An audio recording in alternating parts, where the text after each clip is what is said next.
l'occasion qu'il nous donne d'être ensemble. Il est vrai que c'est une conférence qui a été annoncée depuis. Et voilà, les jours sont arrivés et Dieu a permis que nous puissions être là. J'ai béni Dieu pour la confiance, pour l'homme de Dieu, son épouse et toute l'équipe dirigeante de m'avoir associé à ces grands programmes. Et ces programmes m'ont aussi beaucoup aidé depuis que je suis là, depuis hier. Nous sommes richement bénis et aussi pour des bonnes connexions que nous pouvons avoir. Vous savez, il y a quelqu'un qui m'a informé qu'il y a eu un sondage où on a trouvé que 90% des personnes dans la vie ne réussissent pas parce qu'ils ont des grands diplômes, ne réussissent pas parce qu'ils sont belles ou beaux, mais parce qu'ils ont de bonnes connexions. Si tu as de bonnes personnes, tu peux aller très loin dans la vie. Et je rends grâce à Dieu de me faire la grâce de connaître ces personnes. En fait, avec l'apôtre Alidor, ça date depuis des réunions qu'on faisait chez l'apôtre Martin à Borum. Et après, on s'est perdu de vue. Il y a aussi l'apôtre Victor, avec qui on a commencé à cheminer depuis quelques années. Chaque année, presque, je suis chez lui. Et tu as fait grâce aussi de connaître le docteur qui nous a vraiment bénis et aussi le bishop. Je suis vraiment dans la joie d'être là et surtout que je suis accompagné avec mon épouse. Je crois que je suis à l'aise parce que je n'aurais pas de pensée de rentrer ou bien de s'occuper de quoi que ce soit. Dieu va nous faire du bien. Amen. Gloire à Dieu.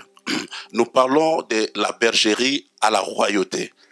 Et voilà, mon sous-thème, c'est que peu importe ton origine, ta source, ta famille, Dieu est capable de réaliser ce qu'il a arrêté dans ta vie. Amen. Alors, que Dieu nous aide.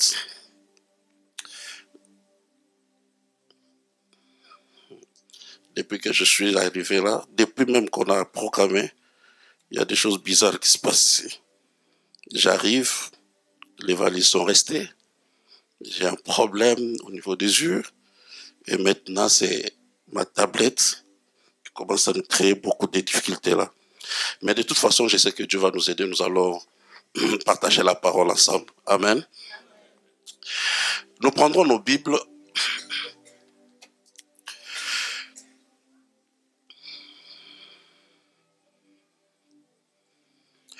Et nous irons lire le livre de Daniel, chapitre 1er, verset 3. Daniel, c'est dans l'Ancienne Alliance.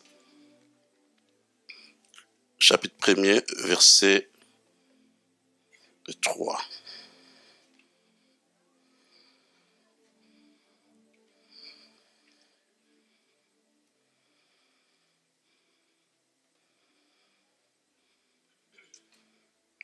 Amen. Si on peut lire ensemble. 1, 2, 3.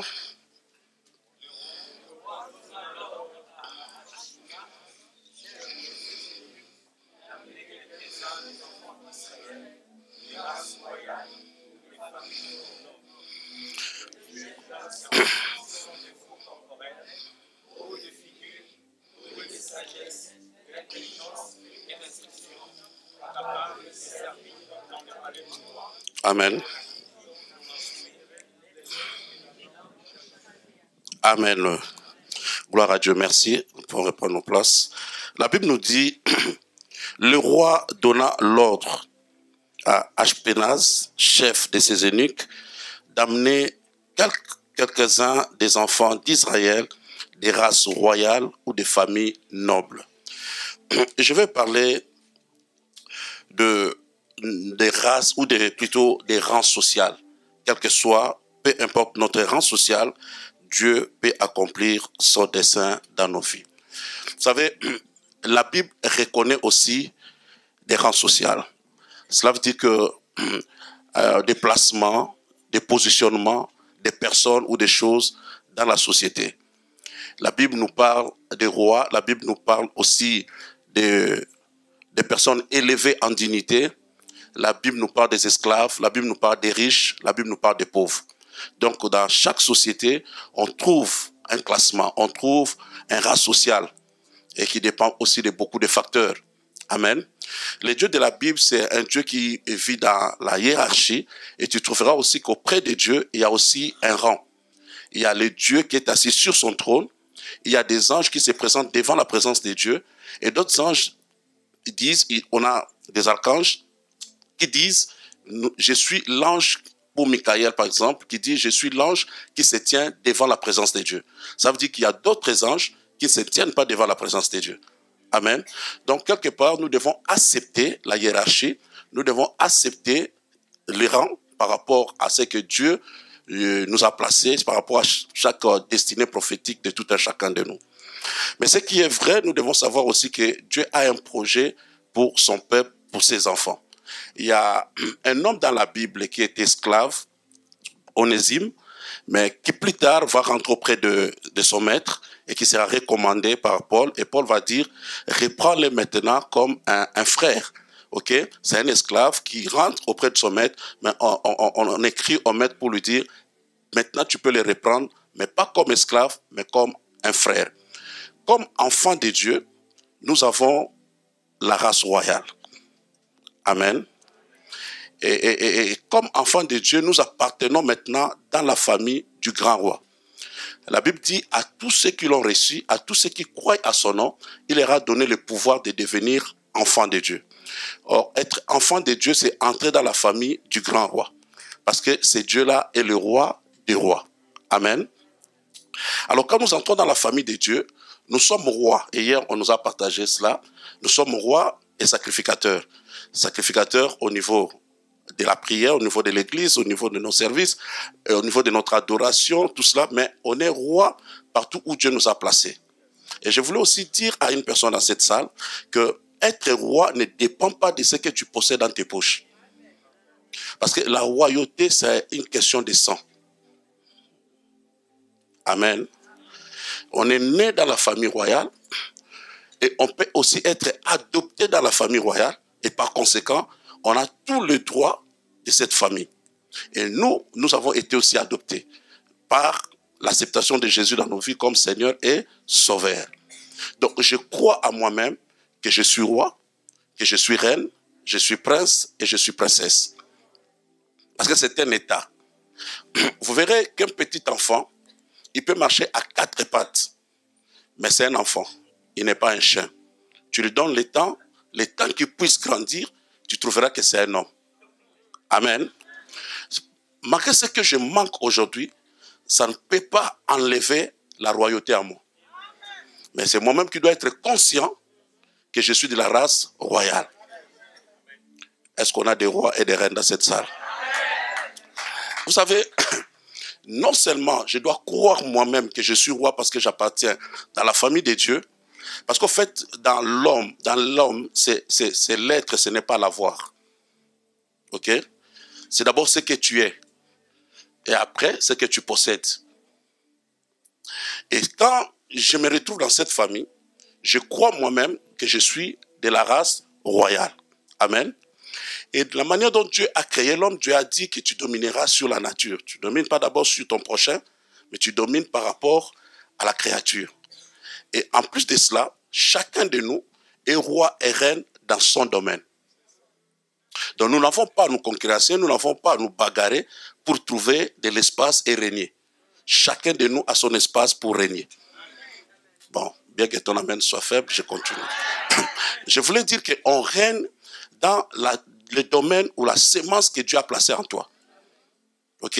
Il y a des personnes qui croient qu'ils doivent régner seulement quand peut-être ils auront beaucoup d'argent, mais c'est une attitude. C'est une mentalité.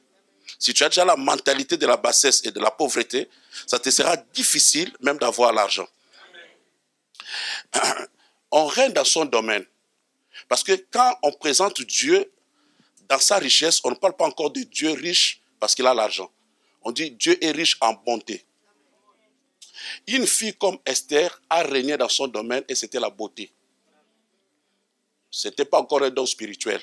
La beauté physique a sauvé tout un peuple. C'était son domaine de reine. Vous savez qu'un sourire peut être aussi ton domaine de régner.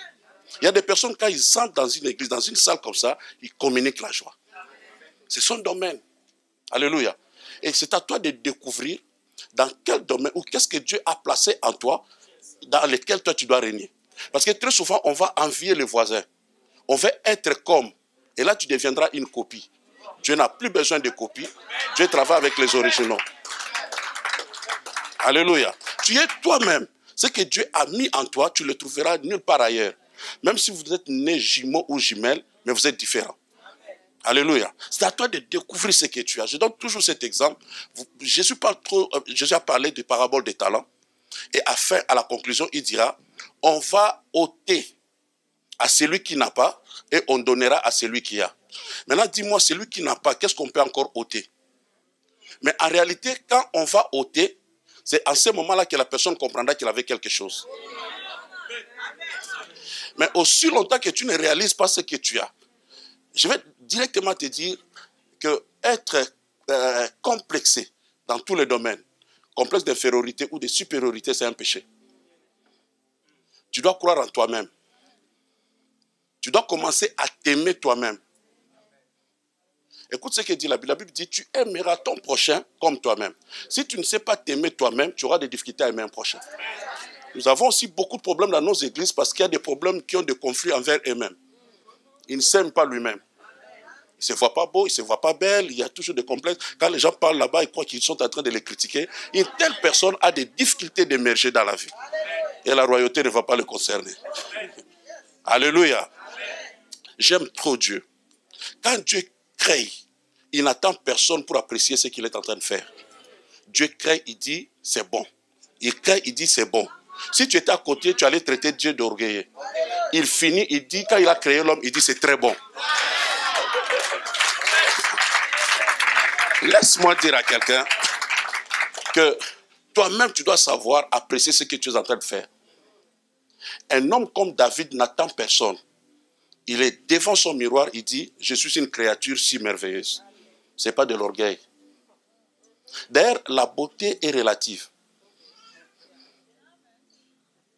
Quelqu'un d'autre peut dire que tel est belle et beau plus que l'autre, mais ça dépend. Parce que le goût et les couleurs, ça peut se discuter. Quand Adam a vu Ève pour la première fois, il a commencé par dire, voici l'os de mes os et la chair de ma chair. Il n'a pas encore commencé à voir la chair, il a vu les os. Mais il ne s'est pas arrêté aux os, il a dit aussi la chair. Quelqu'un peut aimer les os, l'autre peut aimer la chair.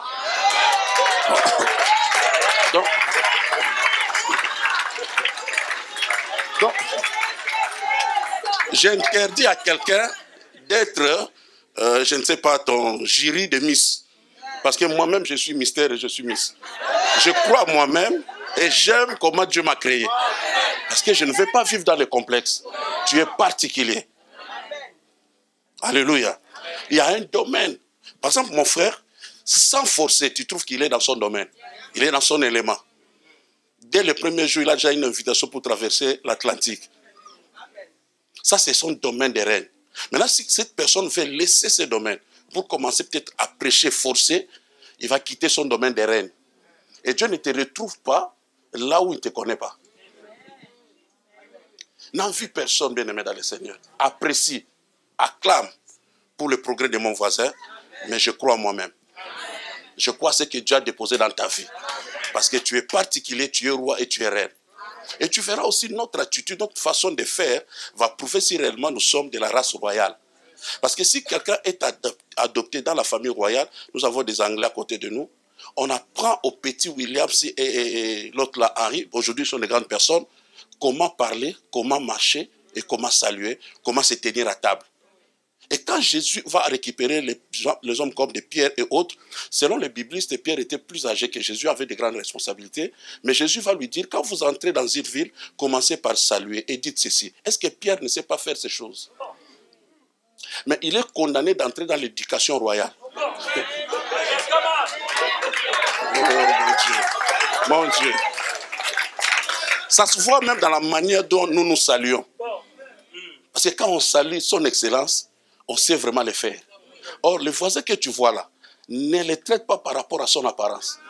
Parce que tu ne sais pas l'élément que Dieu a déposé dans sa vie. Amen. tu régneras dans ton domaine. Le problème, parce que tu n'as pas encore découvert ton domaine. J'ai lu quelque part une femme qui était célibataire, qui était pauvre, et elle a pensé de faire quelque chose, c'était d'écrire. C'est la femme qui a écrit le livre magique là de Harry Potter. Aujourd'hui, elle est devenue trop riche, ok?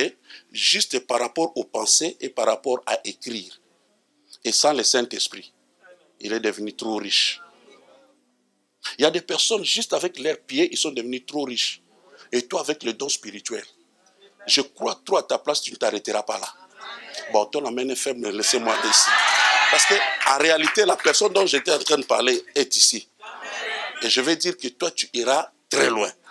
Parce que la grâce, l'onction royale est à toi. C'est à toi-même de le croire et de l'accepter. Chaque matin, quand tu te réveilles, tu dis tu es un roi. Tu es une reine.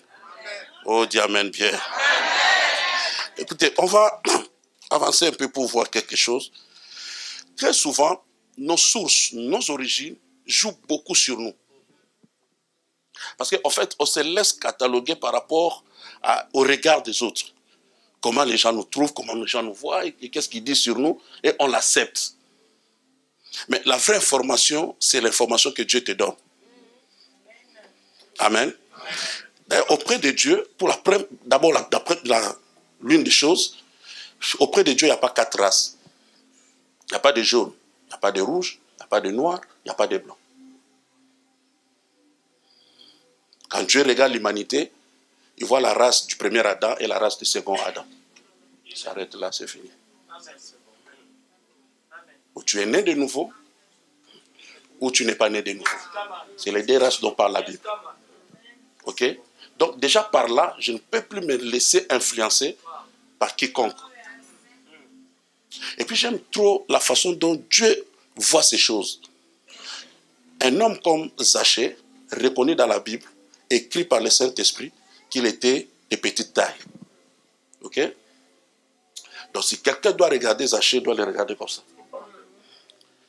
Et il peut être complexé par rapport à sa taille. Or tu ne sais pas que ta taille aussi est prophétique.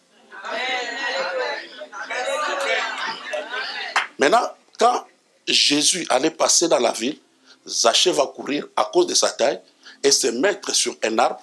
Et quand Jésus arrive, la Bible dit, Jésus leva ses yeux. Donc la première personne qui a regardé Zachée de cette position, c'est Dieu. Cela veut dire que ce n'est pas le regard des hommes qui compte, c'est le regard de Dieu. Oh mon Dieu, mon Dieu, mon Dieu. Est-ce que nous sommes vraiment à Méas, Luxembourg? Non, je croyais qu'il y avait des fils et des filles de prophètes dans cette salle. Ce n'est pas la manière dont les gens te regardent, mais c'est la manière dont Dieu te regarde. Et Dieu n'a jamais regardé Zachée comme ça. Dieu a regardé Zachée comme ça. Croyez-moi, Dieu te trouve spécial. Quand Dieu ouvre les cieux, il te regarde, il dit, oh, comme Dieu était aussi des côtés de Congo, il dit, Ngoya. J'ai dit à une personne, il faut croire à toi-même, dis amen bien.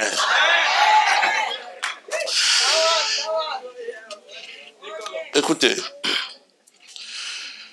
nous avons d'abord des personnes, des attitudes et des lieux qui peuvent aussi nous influencer.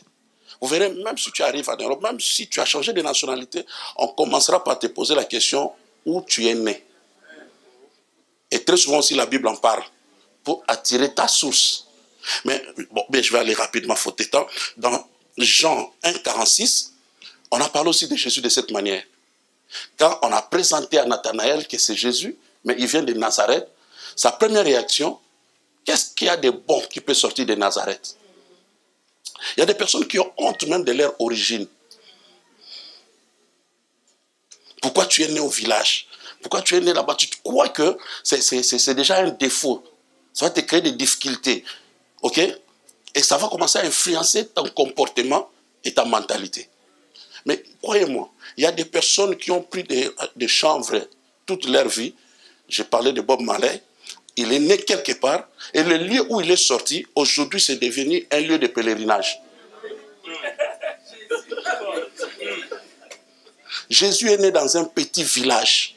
Mais aujourd'hui, les gens se déplacent. Donc, l'important, ce n'est pas les lieux. Aïe.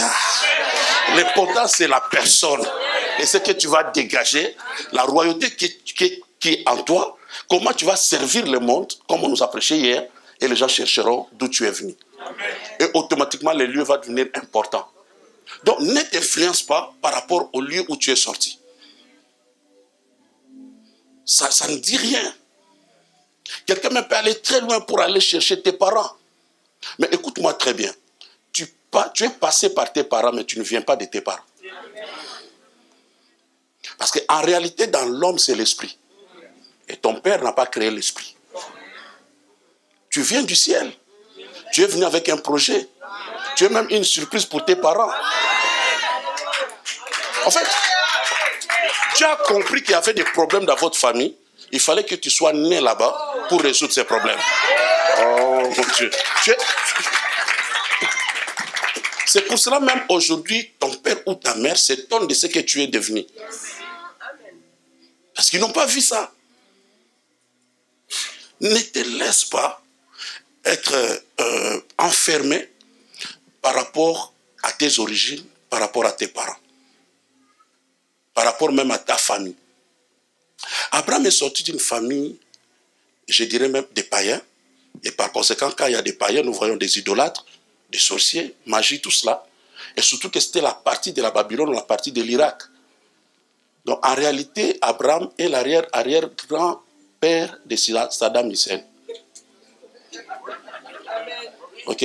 Mais malgré ces lieux-là, malgré sa famille, Dieu n'est pas venu chercher la famille, mais Dieu est allé chercher Abraham. Je crois que Dieu aussi t'a cherché. Et Dieu t'a trouvé là où tu étais. Amen. À cause du plan de Dieu par rapport à ta vie. Donc, si même je suis né dans une famille de sorciers, tu vois même les merveilles de Dieu, jusque-là, ils ne t'ont pas pu te bouffer. Parce que toi, tu étais protégé même quand tu étais païen. Parce que Dieu avait un plan sur ta vie. Et Dieu savait que tu allais participer à cette conférence et après la royauté va sortir. Oh mon Dieu. Mon Dieu. Mon Dieu. J'ai aimé. En fait, notre rang social n'influence pas Dieu. N'influence pas Dieu. Est-ce que vous savez que la famille de Moïse, c'était une famille inconnue en Israël? Ce n'était pas une famille influente. On ne parle pas de Moïse, on ne parle pas de leur famille. On ne parle pas. Même un homme comme Paul, on ne parle jamais de sa famille. Moïse, c'est un enfant qui est né sans prophétie. Tandis que plusieurs des grands acteurs de la Bible étaient accompagnés par la prophétie.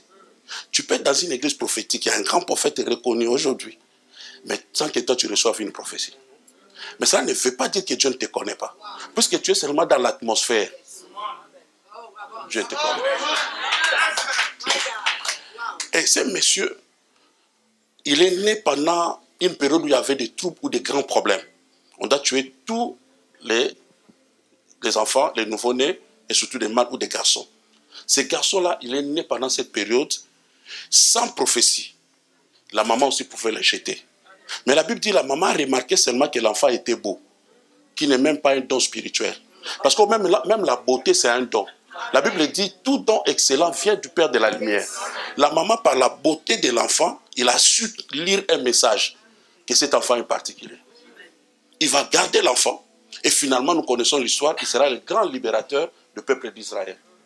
Sans histoire, sans prophétie, mais Dieu le connaissait. Ne sois pas complexé quand tu viens à l'église et qu'il n'y a pas une prophétie sur toi, continue de venir. Continue de venir. Vous savez, un jour, Jésus s'est présenté auprès d'un lac, il trouve des barques avec deux grandes sociétés qui travaillaient mais qui n'ont pas réussi, qui n'ont pas gagné cette nuit-là. Jésus va s'intéresser seulement à Pierre. Parler avec Pierre, négocier avec Pierre et demander à Pierre la barque. Mais tandis que l'autre là, ils sont à deux, mais Jésus néglige l'autre. Mais malgré qu'il était négligé, il n'est pas parti chez lui, il est resté. Et finalement, quand Pierre va voir des poissons, les filets ne pouvaient pas contenir les poissons, on devait l'appeler.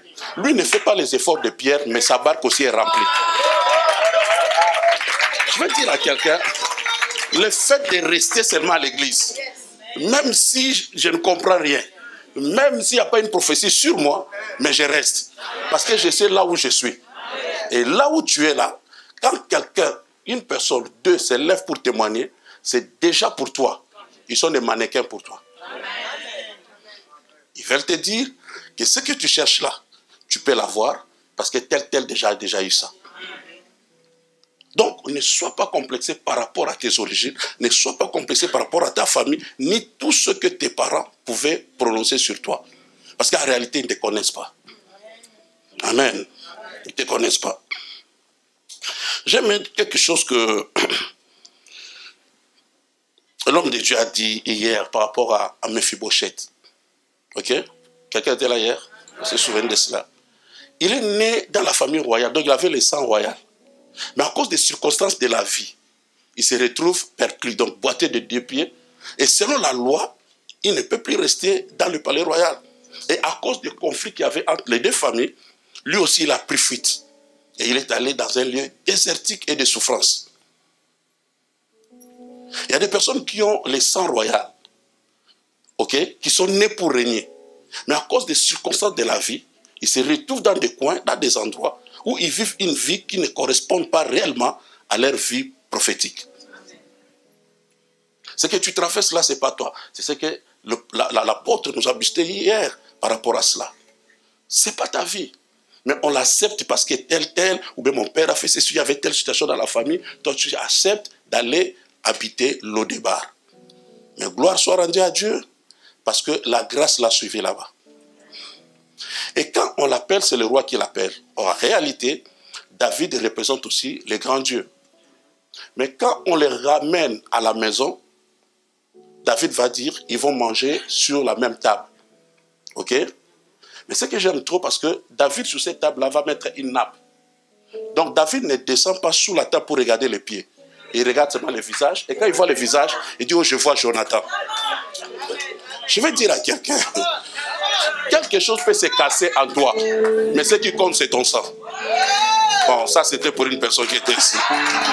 J'ai dit, ce qui compte, maman, c'est le sang. Ce qui compte, c'est ta source. Dieu t'a connu, Dieu t'a appelé. Même si le monde te casse, Dieu va te récupérer sur sa table et Dieu va mettre une nappe. Il ne voit pas les pieds. Il regarde le visage. Et quand il regarde le visage, il dit, oh, ça c'est Jonathan, ça c'est Jonathan. En fait, Dieu ne te voit pas. Quand Dieu te regarde, il voit Jésus. Et quand il voit Jésus, il te traite par rapport à Jésus. La Bible, tout ce que vous demanderez à mon nom, c'est au nom de Jésus.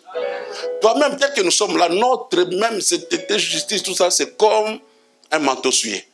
Mais c'est par Jésus. Donc, comme tu as fait alliance avec Jésus, tu as accepté Jésus, c'est Jésus qui te défend. C'est Jésus qui est devant toi. Sois à l'aise. Crois la parole. Dieu te fera du bien. Oh, tu ne me crois pas, hein? Je disais, quelle que soit ta source, ok?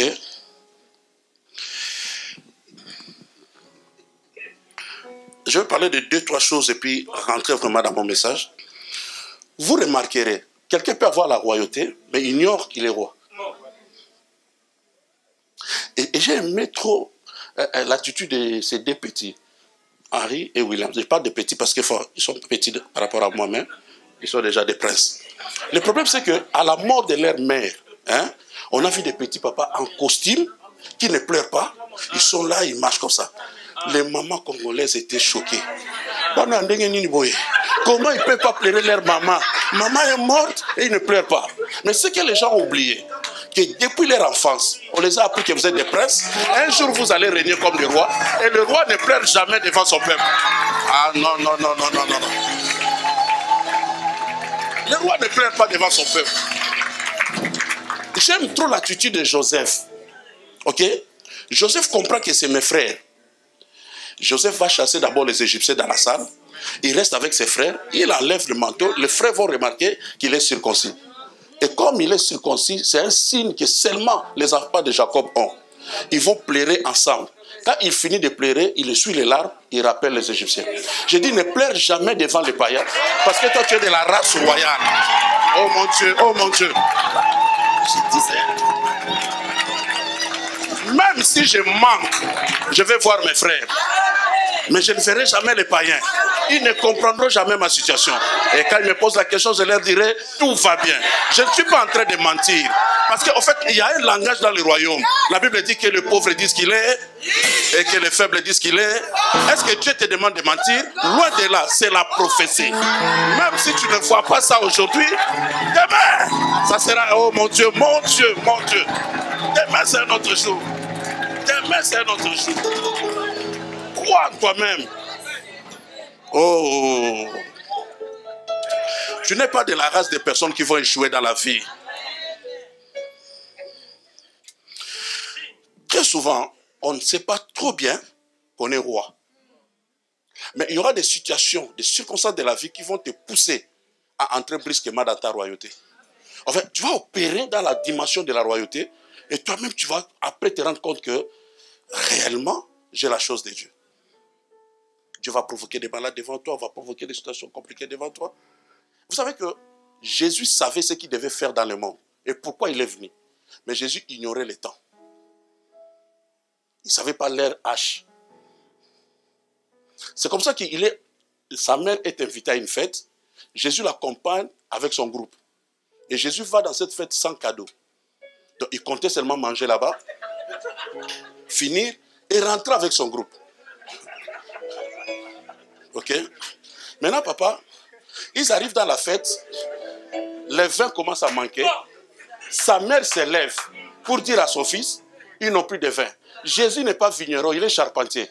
Posez-lui les questions des bancs et des chaises. Ah mon Dieu. Mais jamais de vignes. Il ne connaît pas le vin. Je veux dire à quelqu'un, tellement que tu hésites et tu ne comprends pas, que tu dois commencer déjà à opérer. Et tant que roi, Dieu va provoquer maintenant des situations dans ta vie. Tu verras quelqu'un venir te demander 50 000 euros. Ne le chasse pas, lui dire quel esprit. Non, non. Il est en train déjà de voir sur toi. Oh, que Dieu te bénisse. Il y a quelque chose qui arrive.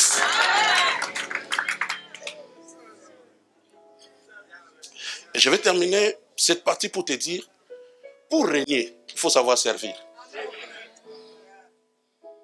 Aujourd'hui, nous avons des tablettes. Mais celui qui nous a vendu des tablettes est devenu l'homme le plus riche. Il nous a servi et nous lui avons donné l'argent. Les gens voient Joseph être élevé.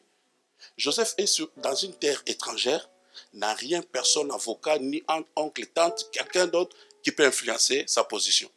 Ok? Joseph n'a jamais interprété un songe auprès de son père.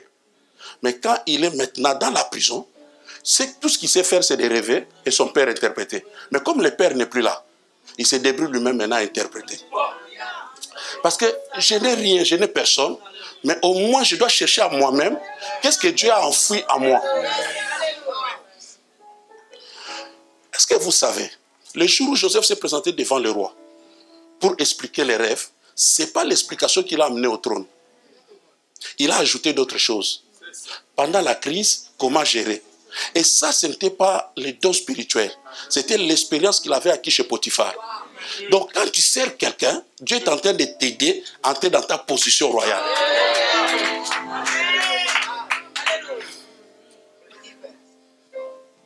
Que Dieu aide une personne. Ne cherche pas d'abord qu'est-ce que l'Église va me donner, mais qu'est-ce que moi je peux donner à l'Église. Dans le sens des services. Je peux balayer, il y a quelque chose à faire ici. Donc tu t'engages, tu fais quelque chose, et cela va déclencher. Je crois que c'est le docteur qui a parlé d'une grâce, mais qui est déclenchée par quelque chose. Il faut dire merci à la grâce, c'est ça. C'est très important. Ne croise pas les bras parce qu'il y a la royauté en toi. Le roi, c'est savoir résoudre des problèmes. C'est comme ça que dans la Bible, une maman a amené son problème devant le roi. C'est d'un fils dont ils se sont parlé entre elles, de manger le premier, tout ça, vous connaissez un peu l'histoire. Pourquoi ils sont allés chez le roi? Parce qu'ils savent que c'est le roi qui est habilité à résoudre des problèmes. Il y aura des problèmes qui vont venir auprès de toi et Dieu va te donner la sagesse de les gérer. C'est ainsi que tu seras connu, où Dieu va t'élever par rapport à la royauté qu'il a posée en toi. Amen. Je voulais encore dire ceci. Je vais prendre l'exemple de Juge 6 et verset 15. Je peux voir ça rapidement. Je me balance sur les tableaux comme ça. On avance. Juge 6, verset 15. Je vais parler de Gédéon. Dieu visite Gédéon et Dieu va lui dire, vaillant héros. Il appelle par un autre nom. Et par là, il continue de lui donner sa mission. Tu vas délivrer ton peuple Israël. Mais du coup, Gédéon va lui dire, ah mon Seigneur, avec quoi délivrerai-je Israël? Non. Ah, ok. Voici ma famille est la plus pauvre à Manassé. Donc, premier réflexe, il voit d'abord sa famille. Il voit d'abord son origine. Et c'est là où nous sommes cassés. C'est là où on ne sait pas opérer avec l'onction royale ou quoi que tu es roi ou reine. Parce qu'on voit sa famille, on voit son origine. Alors, ce qu'il avait oublié, quand Dieu est venu le visiter, Dieu ne l'a pas appelé par le nom de sa famille. Dieu ne l'a pas appelé Gédéon. Gédéon est lié à la famille. Mais vaillant héros est lié à la royauté. En toi, il y a deux grandes parties. Ce qui est physique et charnel et ce qui est spirituel. Et Dieu traite avec la partie spirituelle. Dieu n'a pas parlé à Gédéon, Dieu a parlé au vaillant héros. Il est troublé pourquoi? Parce que pour appeler quelqu'un ou qualifier quelqu'un de héros, il doit d'abord opérer, faire des exploits et après le proclamer héros. Mais celui-là est en train d'échouer. Il ne fait rien. La famille est pauvre, mais Dieu vient et il dit héros. C'est comme ça que nous avons des difficultés quand Dieu te donne une prophétie qui te dépasse. Parce que tu regardes ton présent. Or, le Dieu de la Bible est futuriste. Il n'est jamais venu dans la vie d'une personne pour commencer à prophétiser au passé. Passé peut-être pour te rappeler, mais il dit ce qui te fera dans ta vie. Donc cela veut dire qu'il y a un futur avec Dieu. Le futur est différent. Il y a un temps on est Simon, il y a un temps on est Pierre. Et ce que j'aime trop avec Dieu, Dieu ne dit pas que du coup tu seras appelé Pierre, il dit on t'appellera. C'est comme ça que quand je me suis marié avec ma femme, il y a plus de 24 ans, on se disait, quand on se marie comme ça, on devient un. Mais c'est dans l'expérience du mariage que j'ai compris que la Bible n'a jamais dit ça. La Bible dit, ils deviendront. C'est un processus.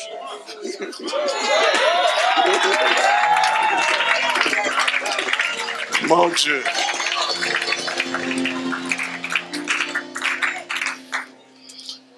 Il y a un autre exemple dans la Bible.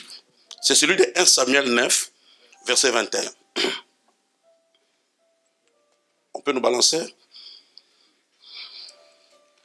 Saül répondit, ne suis-je pas benjamite de l'une des plus petites tribus d'Israël? Et ma famille n'est-elle pas la moindre de toutes les familles de la tribu de Benjamin? Pourquoi donc me parles-tu de la sorte? C'est quand sa prophétie était venue, et on était en train d'accomplir la chose. Que toi, tu n'es pas venu chercher les ânesses, mais en réalité, Dieu avait besoin de toi, parce que c'est toi qui seras le roi. Et quand on devait faire la cérémonie, il s'est caché, il a fui. On est allé le chercher. C'est pour ça que j'aime trop les gens qui ont les vrais appels. Ceux qui ont les vrais appels fuient. Mais ceux qui ont reçu seulement les bips répondent vite, en vitesse. Or, le problème des bips, c'est quoi? Quand on a bipé, on n'a pas parlé. Maintenant, tu vas entrer sans un ainsi dit l'Éternel. Et tu commences maintenant à tâtonner, à toucher à tout. Écoute, Dieu ne travaille pas avec le touche à tout. Dieu n'est pas avec les généralistes. Dieu est avec les spécialistes. Dieu doit te pointiller dans ton domaine. Écoute, je crois qu'il y avait quelques sœurs ici, quand le prophète était chez nous. Il m'écrivait, il voulait qu'on passe ça en direct. Mais la manière dont les choses se passaient, j'ai dit, mets en direct ici. Parce que c'est un homme. Bon, vous pouvez rester avec une personne, vous ne le connaissez pas. Hein? Il nous donne une prophétie d'une chose qui nous concerne, nous, dans la famille, moi et ma femme. Et quand il le donne, je ne fais aucun effort, j'ai des larmes. Et je suis à genoux. J'ai dit gloire à Dieu que ça se passe en cachette.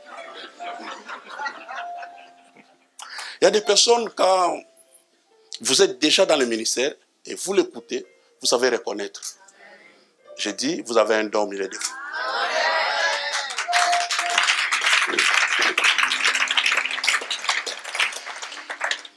Écoutez, le problème, Saül dit, c'est pas moi.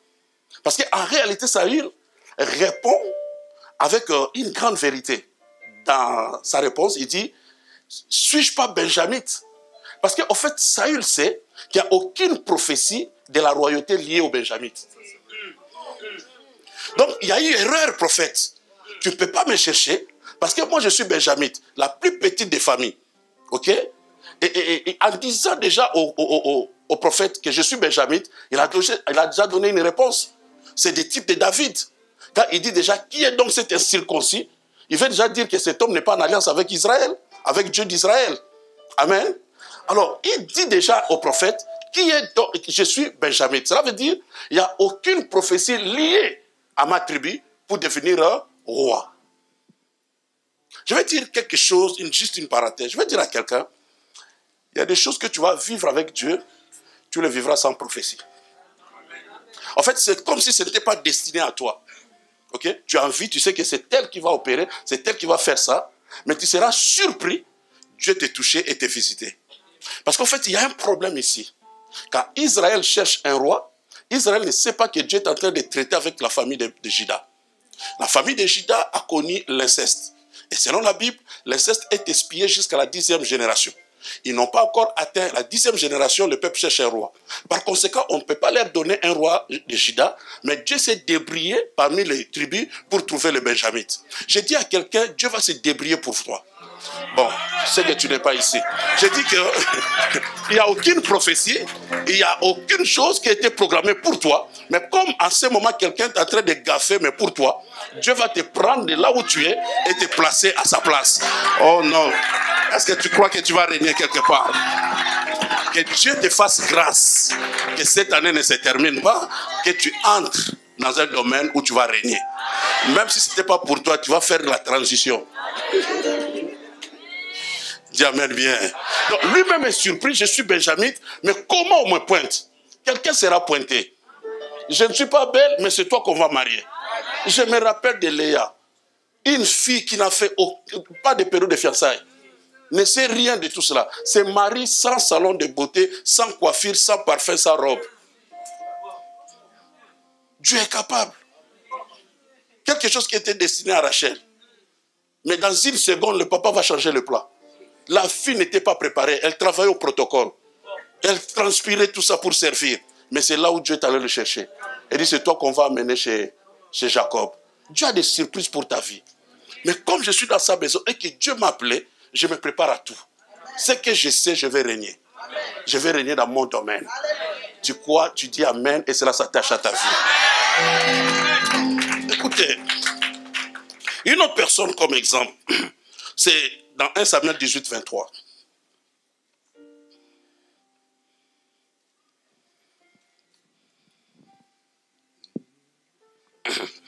1 Samuel 18. Ok. Les serviteurs de Saül répétèrent ces paroles aux oreilles de David. Et David répondit, croyez-vous qu'il soit facile de devenir le gendre du roi? Moi, je suis un homme pauvre et de peu d'importance. Dans le royaume, il faut changer de langage. Il s'est dit, je suis pauvre et peu d'importance. Et qui lui avait dit que Dieu ne cherchait que des riches? En fait, si quelqu'un déjà vient avec sa richesse, gloire à Dieu, ok? Mais quelque part, il ne donnera pas gloire à Dieu comme quelqu'un que Dieu a pris dans la bassesse. C'est comme ça que Dieu a changé de système avec Job. Job, on nous parle déjà d'un Job riche. Or, Job ne sait pas qu'on commence d'abord par pleurer et après sourire. Alors, Dieu l'a forcé à pleurer. Oh, tu ne m'attends pas bien. Maman, quand on est à la maternité, ok, c'est la maman qui commence à pleurer pour que l'enfant sorte, ok. Mais quand l'enfant sort, la maman sourit, c'est la joie. Mais les bébés, si les bébés ne pleurent pas, chez nous, les infirmières même donnaient des chiffres. Comme ça que le bébé puisse pleurer. Si le bébé pleure, c'est un signe qu'il est en vie. Parce qu'en fait, il ne peut pas commencer la vie avec le sourire. Il doit d'abord pleurer et après sourire. Et je veux annoncer à quelqu'un, toi qui pleures aujourd'hui, tu as bien commencé. Parce que, oh mon Dieu, tu as bien commencé. Parce qu'en fait, ce qui est bien mon prophète, Dieu va transformer des pleurs de tristesse en pleurs de joie. Mais il n'y aura pas un temps de transition. Juste pendant cette convention, quelqu'un est venu ici casser, pleurant. Du coup, il va faire... Mais ton voisin ne sait pas qu'il y a eu changement de vitesse. Plein de tristesse, en plein de joie. Est-ce que tu es dans cette salle? Oh, que cette année ne se termine pas. Toi, tu vas chanter, tu vas danser, tu vas sourire. Tu vas sourire le matin, tu vas sourire à midi, tu vas sourire le soir, tu vas sourire avant de dormir. Toi, tu seras persécuté par le sourire. Est-ce que cette personne est dans la salle? Je crois de tout mon cœur que Dieu va te faire du bien. J'aime trop comment on a mis cette convention pendant le mois de juillet. Juste la moitié de l'année. Parce qu'en fait, dans la manière dont tu as commencé l'année, ce n'est pas de la même manière que tu vas la terminer. Dieu réserve toujours de bonnes choses vers la fin. Je vois les gens qui quittent le mariage de Rachel. Allez dire à tout le monde, Rachel vient de se marier. Parce qu'ils sont pressés. Il faut attendre le matin. Le matin, c'est Léa qui sort. En fait, quelqu'un est trop pressé avec ta vie. Il a vu comment la vie a commencé cette année et quoi que toi, tu vas terminer là. C'est des gens qui sont partis de la fête de Cana. Ah, c'est une mauvaise fête, il n'y avait pas le vin, il n'y avait rien, il n'y avait rien. Il faut attendre. Ils ont dansé avec le vin de Ngwanzu. Il fallait attendre, oh mon Dieu, il fallait attendre après. Parce que les meilleures choses viennent après. J'ai dit que maintenant tu vivras la meilleure partie de ton mariage. Maintenant tu vas vivre la meilleure partie de ton ministère. J'ai dit que tu vivras maintenant la meilleure partie de ta vie. Ce qui était avant, c'était des entraînements. Mais maintenant tu vas entrer en jeu et tu vas gagner. Oh mon Dieu. Mon Dieu. Que cela t'arrive au nom de... Écoutez. Je suis presque à la fin. Dans 1 Corinthiens 1, 26 à 29, on peut s'y aller rapidement.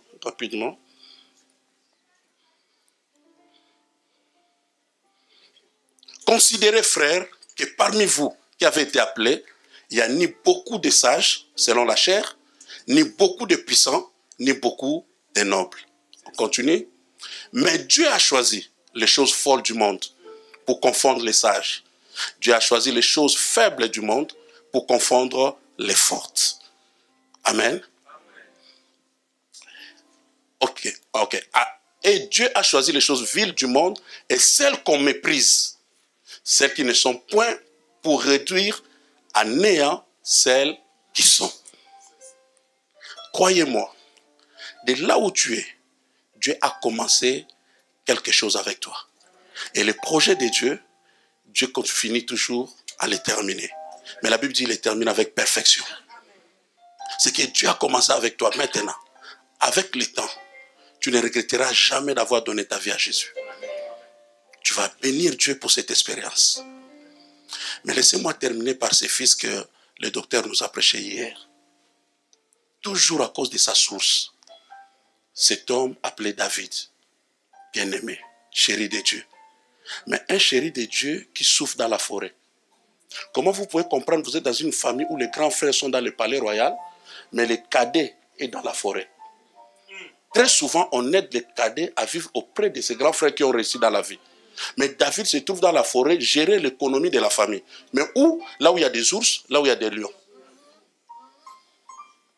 Vous remarquerez aussi dans la Bible, quand les prophètes arrivent dans la famille de David, comment David a connu des discriminations même dans sa famille. C'est l'étranger qui pose la question, tu n'as plus un autre fils. Parce qu'en fait, le papa a présenté le fils qui comptait lui, qui devait régner dans la famille. Il oublie David. Et c'est l'étranger qui pose la question, il y a encore un fils. La réponse du papa de David, il y a un moindre. Dans la version italienne, ça veut dire, il y a un plus petit, quelqu'un qui ne sert pas est resté. Donc moi, je pense aussi qu'on l'avait livré dans la forêt. Même s'il était bouffé par le lion, ce n'était pas un problème. Le papa oublie son fils. Et bizarrement, aucune maman se lève pour dire, il y a mon fils qui est resté. Alors, les biblistes disent, soit dans ces foyers-là, il y avait soit le papa de David n'était pas, ou la maman n'était pas. Parce que si le papa avait loupé, la maman ne peut pas rater. Il dirait qu'il y a mon fils. Mais personne n'a parlé pour David. Discrimination dans la famille. Mais écoute ce que j'aime trop. Le prophète va dire ce qu'a dit l'homme de Dieu. Nous ne nous placerons pas. Personne ne va se déplacer ici. Personne ne va s'asseoir ici jusqu'à ce que David arrive. Ce que les gens ne savent pas, à Luxembourg, rien ne bougera sans que tu arrives. Bon, tu n'es pas ici, tu n'es pas ici. Je dis, on va t'attendre. Tu étais mis de côté, mais à cause de la royauté qui est en toi, les gens sont condamnés de t'attendre. On ne sait pas si ça va prendre combien de temps, mais ils doivent t'attendre. Jusqu'à ce que tu arrives, c'est comme ça que ta famille va changer. Et ils ont attendu. Qui attendent? Ce sont les frères de David et ses parents. Donc les personnes qui n'ont pas cru à David, ils seront là. Ton ennemi ne mourra pas. En fait, moi je crois en toi. Mais c'est ton ennemi qui ne croit pas. Il doit vivre pour voir ces choses. Mais que Dieu le prépare de ne pas faire des crises de cardiaque. Parce qu'en fait, ta bénédiction sera tellement que... Et maintenant, quand David arrive, on nous a dit ça hier. David arrive, ce qui me choque trop, la Bible dit que les prophètes s'élèvent. Or, selon le protocole, quand un supérieur est là, ou le supérieur arrive, c'est l'inférieur qui s'élève. Or, le prophète, c'est le supérieur en Israël. Mais David n'a pas encore l'onction. Mais le prophète s'élève déjà, il voit déjà un roi qui arrive. Oh mon Dieu. Est-ce que je peux parler à quelqu'un maintenant? Je vais dire à une personne, en fait, la royauté est déjà en toi, dans ton sang. Avant même que tu le manifestes, avant même qu'on prophétise sur toi, il y a déjà la royauté en toi. C'est pour cela que quelqu'un qui a la prophétie, qui a le sens de Dieu, il va commencer à te voir et déjà t'encadrer parce qu'il voit déjà la chose que tout le monde ne voit pas. Je vais dire que dans les jours qui arrivent, il y a une personne qui va s'élever. Je ne sais pas qui, mais quelqu'un va reconnaître la grâce qui est en toi. Quelqu'un va reconnaître malgré les difficultés, malgré la discrimination, mais lui va reconnaître que toi tu es un roi. Je vois une reine qui arrive dans cette ville, une reine qui arrive dans cette église, quelqu'un qui sera particulier. C'est le prophète qui s'élève pour accueillir le roi. Mais les petits qui arrivent sont mauvais. Ils sont de la forêt. Il sent les bêtes. Mais pour le prophète, il n'a pas fermé ses nez. Il compte sur quelque chose qu'il avait à main. C'est l'huile.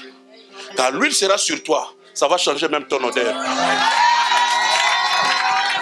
J'ai dit, quand l'huile sera sur toi, ça changera ton odeur. Quand l'huile sera sur toi, tout changera en toi. J'ai dit à une personne, il y a toujours des étapes dans la vie. Tu dois croire en toi-même. Ma famille ne me dit rien. Mes parents ne me disent rien, mais moi je viens du ciel. Et les projets de Dieu vont s'accomplir dans ma vie. Je ne sors pas de mes parents. Depuis que j'ai reçu Jésus, il y a eu un transfert. Il y a eu un transport du royaume des ténèbres au royaume de la lumière. Tel que tu es là, tu es un enfant de Dieu. Marche la tête haute. Marche la poitrine et la torse bombée. Pourquoi? Parce que tu n'es pas comme tout le monde. Même si vous êtes né dans la même famille, mais toi tu es différent. Christ en toi, c'est l'espérance de la gloire. Que mon Dieu vous bénisse.